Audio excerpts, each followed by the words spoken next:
What if you have no formal software development training or experience and you're vibe coding something that is going to solve a problem for you personally and potentially solve a problem for others as well? Welcome back to another episode of How To, a Tim Unscripted series. So, what you've got here on the screen is you've got a module that I did vibe code along with Perplexity and GitHub Copilot. And it is for a voice cloning application. The repository is publicly available.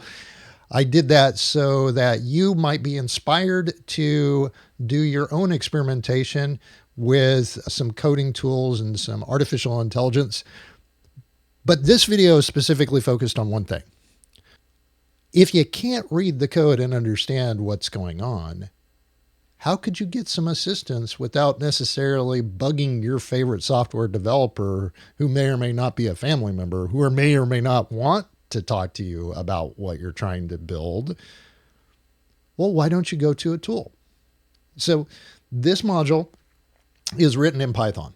And Python is a really great language. It is considered, by me anyway, to be a Swiss Army knife language. I won't get into all the boring details as to why I believe this, but suffice it to say, it's a very flexible language and can be used to solve a bunch of different problems. It's not perfect by any means, but there is quite a bit of developer support and it is open source. So this is one of the reasons why I enjoy using it to solve problems. So I have done the official select all, and I have copied this into my clipboard. And over here, I want to point out that I have set the stage for how I want Perplexity to respond to this particular request. I'm telling it to act as a software developer. Yeah, software words, Tim, they're hard. Software development mentor. And I've asked it to basically explain what's going on in the code. And I've given it some additional context as to what I'm creating and who I'm creating it with. So this is where we add the code. And I'm going to do Control C. Now that you've actually seen the initial prompt, and we're going to see what Perplexity comes up with. And look at this. Oh my gosh. So, this is great because this actually could help you learn as you're going. I'm not going to say that, using tools like Reforge or Base 44 or Lovable, that you can pull the source code out of them. I'd like to think that you could, but since I haven't tinkered with them, I'm literally going straight from one interface to another that has no GUI associated with it. So my vibe coding is going from, hey, I've got this idea and I want to get a product requirements document. Perplexity helped me generate that, to dropping that PRD over here into VS Code, running it with GitHub Copilot, and building out all of the things that are normally hidden underneath the surface with a tool like Lovable or Reforge or Base 44. I'm not throwing shade. I'm not criticizing that as being an approach to building applications. What I am pointing out is that for those of us who work in software product development, this is kind of the way that we operate. So it's a bit of a different perspective. Not right, not wrong, just different. So let's walk through this. And, it says, hey, this is a well-structured Python utility class designed for audio preprocessing and export. Cool. All right. Shows the purpose and then gives me hey, this is what your initialization is doing, okay? It's a constructor, and it stores all the pre-configuration or the configuration objects, which is great. Look at all of this, okay? And then it's loading the audio. Again, it's breaking down each one of these Python functions in such a way that you and I can better understand it from the perspective of, hey, I'm the business person who has this problem to solve, and explain what this is actually doing. So this might also be beneficial for product owners or scrum masters who are working with their teams, and they just want to understand what it is that their team is building. Now, mind you, you can do this from the standpoint of, hey, just learning how to read code over the course of years of experience. But why? Why not engage a large language model? Or, in this case, Perplexity has a number of LLMs underneath the surface. Why not engage a chat tool that can walk you through the learning process? So we've got the loading audio, back to this kind of review. It's validating audio, and then, clipping detection. Yeah, this is really important, by the way. Clipping detection is, for anybody who's not familiar with recording, it's when your microphone is dialed up and it's too sensitive that, you clip out, and you're literally losing sequence in your audio. And that's usually because your gain is dialed up way past where it should be. So, little interesting aside. Not that I have any sort of audio engineering experience whatsoever. I don't. I'm poking. I'm being, I'm trying to have fun here. So clipping detection, and then exporting to a WAV file. And by the way, I intentionally decided to use WAV files because WAV files are generally accepted as the format for audio. Now, you can do this to MP3, MP4. Those files are much more multifunctional. And so, you especially if you're looking at using this as kind of a single point of function, deciding what kind of file export you want is going to be a big part of how you end up designing a potential solution, especially if you're approaching application, code development the way I do, which is, hey, I've got this, I've got a very specific idea in mind, and here is the way that I would prefer that it be solved. So getting down to, resampling function, look at that. And then loudness normalization, and then design takeaways. So, I'm pretty impressed. And by the way, I only had this brainstorm as a result of doing some Coursera courses that I have available to me through the company I work for, by, with, and through.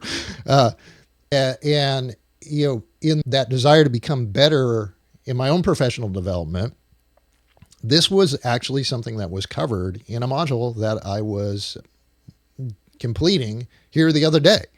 So, I'm applying what I'm actually learning and recording it for a how-to video, because my feeling is that we can all be better, especially in this age of generative artificial intelligence specifically, but artificial intelligence in general, because these tools are here to help take some of the drudge work out of our day-to-day work lives. AI is not going to go away. In fact, we should consider the areas that we can safely and confidently, well, I wouldn't say, we're going to build confidence over time, but safely and in a low-risk fashion, adopt artificial intelligence into our lives and our workflow. It doesn't negate critical thinking. It doesn't negate human creativity. It is just another tool in the toolbox that can enable better, more efficient, faster, higher quality productivity in the work that we perform. And this is an approach to learning how to read code as it's generated from a development tool like GitHub Copilot, and it can only make you better.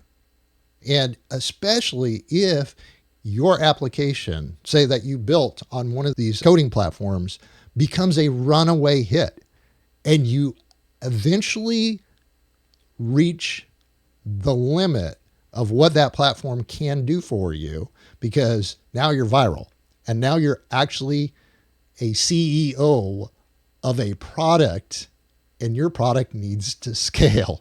Well, guess what? If you're not in a position where you're generating enough revenue, and we're talking top line to bottom line, where you carve out all your costs and you're paying yourself, and you'd like to be able to hire some professional software developers, this might be a way to get you over the hump so that at least you're knowledgeable about what's going on behind the scenes and under the covers of the user interface.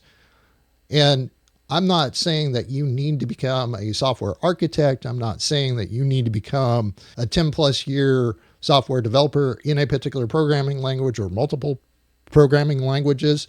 What I'm advocating here and what I'm suggesting is that you take advantage of any of the tooling and subscriptions that you may already have to start to analyze the code and get an explanation as to what's going on behind the scenes. And that way you can work through the process of explaining not only your idea and the pain that this particular thing solved, but then translating that back to professional software developers when you get to that point where you really need to scale. You need to move to a cloud like Azure or Google or Amazon. And that then becomes an entirely different conversation because you're aware. You've got the background, you've got the understanding, you have the basic fundamental insights as to what's actually occurring in the code.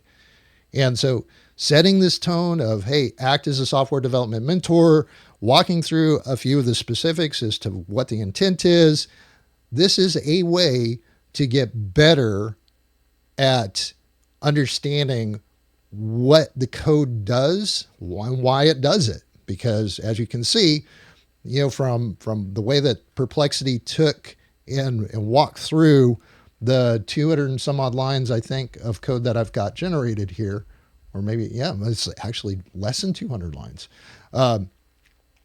Perplexity did a really good job of breaking things down.